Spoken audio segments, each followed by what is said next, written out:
Not only was this on Jerry's 82nd birthday, but it's the worst loss at home for the Dallas Cowboys since Jerry bought the team in '89. That means it's the worst loss ever at Jerry World. Yeah.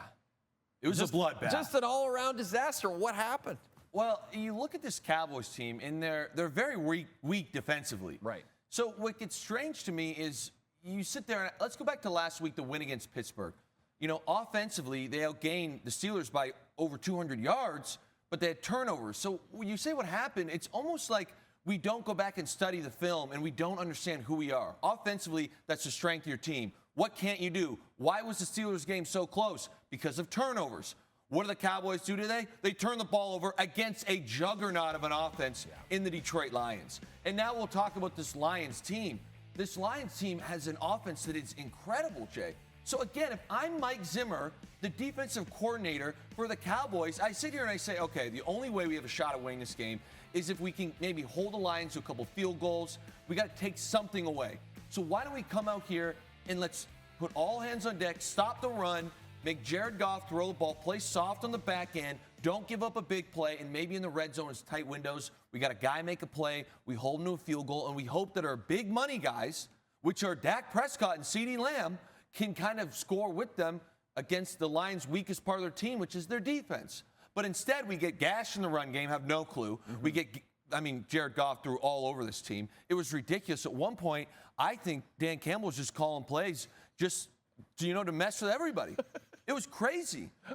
You did nothing defensively, and offensively, you turned the ball over like crazy. It's hard for me to sit here and see such a demise of this Cowboys team. Yeah. Last year, we thought this was a team that was potentially going to make a deep run. Now, they didn't. Got beat by Green Bay. But this was one of the worst performances I think I've ever seen by them.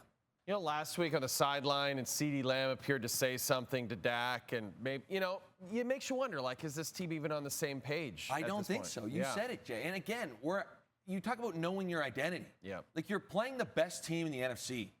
You got to know your defense is weak and you're really injured, including Micah Parsons. Hey, we can't turn the ball over. We got to try and establish a run game. We got to help our defense out. And defensively, at least stop something.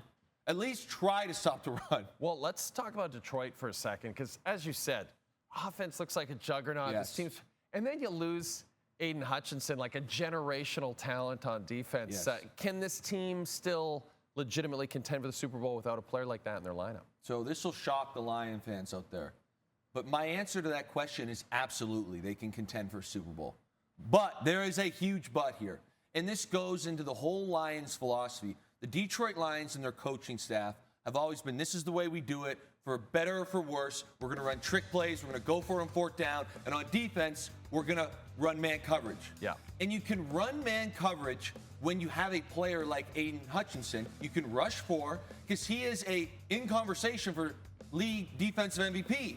100%. But my question now is for this man right here, Aaron Glenn and Dan Campbell. Are you willing to change your defensive philosophy? My hunch would be no. My advice would be you have to.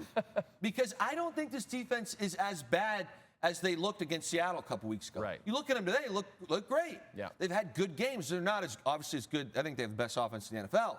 But defensively, you don't have Aidan Hutchinson. You're not going to get the pressure. If you play man coverage behind this, you will get cooked. Your DBs are not that strong. So my advice would be change your mentality. Let's go to some zone. Let's dial up some pressures. We're going to have to adapt. But if there's one thing that the Lions coaching staff seemingly does not like doing, it's changing their philosophy. So it'll be very, very interesting to see if they do it now that they have lost, like you said, a generational player and the heart and soul of that defense in Aidan Hutchinson.